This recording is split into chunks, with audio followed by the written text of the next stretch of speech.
రేవంత్ రెడ్డికి కూడా నిజానికి ఆయన ముఖ్యమంత్రి అయితే ఆయన కూడా అనుకోలే, వాస్తవం చెప్పానంటే నిజంగా చెప్తున్నాను, ఏం ఉత్తుగా చెప్తున్నాను. ఆయన వాళ్ళ దోస్తులకు చెప్పుకుంది నాకు చెప్పిరు వాళ్ళు. మళ్ళీ ఆయన ఏమనుకున్నంటే ఇప్పుడు కానీ నేను 2028లో అయితే మెల్లగా ఇప్పుడు మాత్రం నోటికి వచ్చింది ఏది పడితే చెప్పాలనుకున్నట్టు చెప్పిండు. ఎవ్వరు ఏది అడుగుతా చెప్పుకుంటా. ఏం చెప్పిండు? ఇప్పుడు దళిత పిల్లలు, గిరిజన పిల్లలు 10వ తరగతి చదివి పాస్ అయితే 10,000, 12వ తరగతి పాస్ అయితే 15,000, డిగ్రీ పాస్ అయితే 25,000, పోస్ట్ గ్రాడ్యుయేషన్ పూర్తి చేస్తే 1,00,000, పిహెచ్డి చేస్తే 5 లక్షలు. నేనేమంటున్నా, నిజంగా ఎవడన్నా ముఖ్యమంత్రి అయితే అనుకుంటాడు బరువు బాధ్యత ఉన్నోడు గిసొంటి హామీలు చెప్పి మళ్ళీ రేపు ఏమవుతుందో అన్న ఫిగర్ ఉంటుంది, చేయకపోతే ఇబ్బలుతుందన్న ఫిగర్ ఉంటుంది. కానీ రేవంత్ రెడ్డి అవేం ఆలోచన చేయలే. ఏ ముందు పెట్టనైతే పెట్టిరువా, ఇచ్చేది ఉందా, మనం అయ్యేది ఉందా, పీకేది ఉందా అని పెట్టిరు.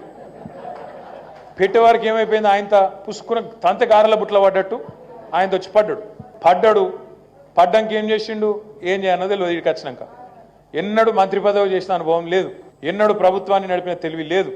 ఎప్పుడైనా అవతల కూర్చున్నాడు ఒరుడే తప్ప ఇంకోటి తెలియదు. ఇప్పుడు కూడా ఇంకా అలవాటు పోతలేదు. మైక్ అందుకున్నాడంటే ఏంది మొదలుపెట్టుడు. ఇదివరకు ఏం చేస్తుండే, లాగుల తొండలు పంపుతా, ఏంది గుడ్లు వీకి గోటీలు ఆడతా.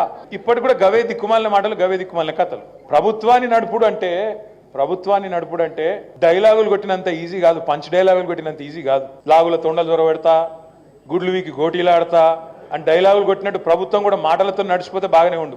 అట్లా ఉండదు. అందుకే ఏం చేసిండు, సెక్రటేరియట్కి వచ్చిండు. వచ్చి రాగానే ఆ ముఖం వేసుకొని ఎక్కిలెక్కిలు నవ్వుకుంటా ఇక్కడ లంకె బిందెలు ఉంటాయనుకొని వచ్చినా లంకె బిందెలు లేవు. ఎవడెత్తుతాడే లంకె బిందెల కోసం? పచ్చి దొంగలు ఎత్తుకుతారు లంకె బిందెల కోసం అర్ధరాత్రి. గసంటో కూడా అయిండు మన ముఖ్యమంత్రి, మన కర్మ. ఏం చేయాలి మరి? ఇవాళ 4 ఏళ్ల పాటు ఇంకొక ఎత్తంతరం లేదు. భరాయించాలి. ఎప్పటికప్పుడు ప్రజల్లో విశ్వాసం నింపాలి. మళ్ళా కేసీఆర్ను తిరిగి తెచ్చుకోవాలి. అది మన బాధ్యత. రాష్ట్రానికి వీళ్ళ నుంచి విముక్తి కలగాలి.